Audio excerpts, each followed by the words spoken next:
So what is actually fiber? That's a really important question because more than half of Americans think that meat is a source of fiber. And I think it's because meat has these white things in it, and so they think it is fiber. And sometimes they do call it fiber, but actually what we are really talking about is dietary fiber. There's no fiber in meat, and there's no fiber in dairy, milk products, or eggs. So fiber is something that you can only find in plant foods, such as vegetables, nuts, seeds, and legumes like beans and lentils. Why actually fiber is important for weight loss and generally health? Well, first of all, when we eat fiber-rich foods, let's say you eat an apple, your internal intestines will absorb all the nutrients, and then the actual fiber in the apple, it has 0 calories and it will not be absorbed, but it's going to create this bulk in your stomach. Therefore, you're going to eat less because you're going to feel more full. If you eat like a cup of apple slices and a cup of an apple juice, is approximately the same calories. However, you will feel much more full from an apple than apple juice. And I cover this more in my other video where I talk about why calorie counting is pointless, so watch that. But here we just talk about fiber. There's research that actually confirms that people, when they eat, for example, beans for dinner, then they will eat less for breakfast. So basically higher fiber intake causes you to eat less food at the next meal. So another thing is that fiber is the perfect food for your gut bacteria. So even though we don't absorb it, so for us, actually, it's kind of pointless to eat fiber in terms of like nutrients. But fiber is the perfect food for our gut flora, and our gut flora just thrives on it.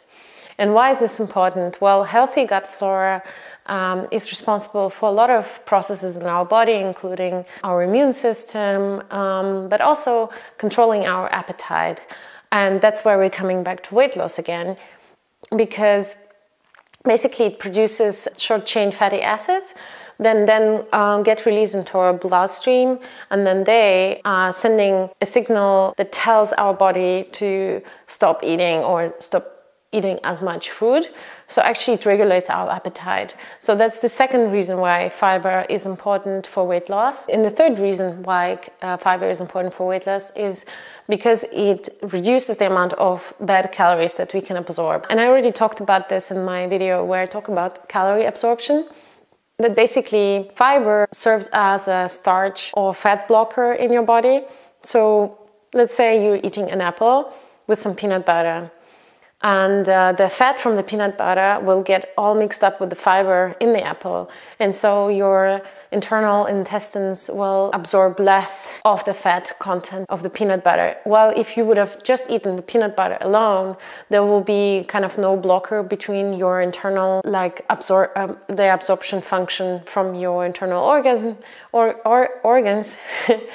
And the peanut butter will be absorbed almost to 100%. Another example of absorption is, for example, nuts.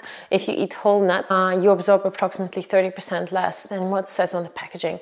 By the way, everything that I'm saying is backed by research. You can check it in the description box and do your own research as well. Don't believe everything that is said on the internet.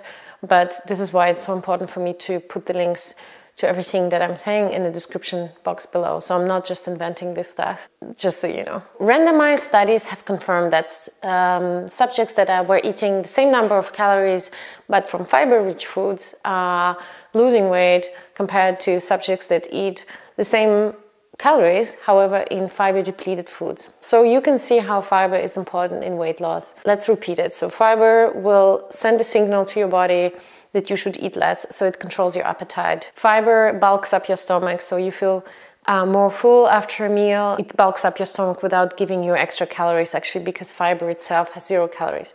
The third thing is that fiber can serve as a starch blocker or fat blocker, so you will consume less calories from the food that you're eating together with the fiber. Fiber kind of gives your gut also like an internal workout because of the muscles that have to push the fiber through your body, and through this you also burn more calories. Actually, fiber increases your metabolic rate. When you eat fiber-rich food, even with the same calories, you will lose more weight than eating fiber-depleted foods.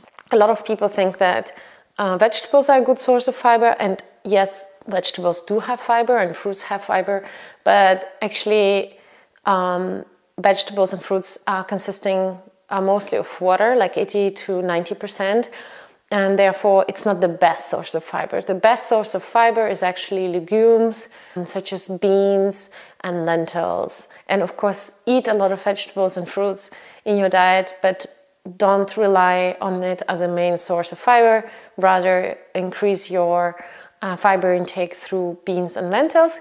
And as I already said in my video about high glycemic food versus low glycemic food, replace your white pasta with a whole grain pasta, whole grain bread instead of white bread, brown rice instead of white rice. And this way you will naturally increase your fiber intake without really changing much in your habits, because you can still eat pasta, but just choose the right one. Okay, thank you so much for watching this video, and I'll see you in the next one.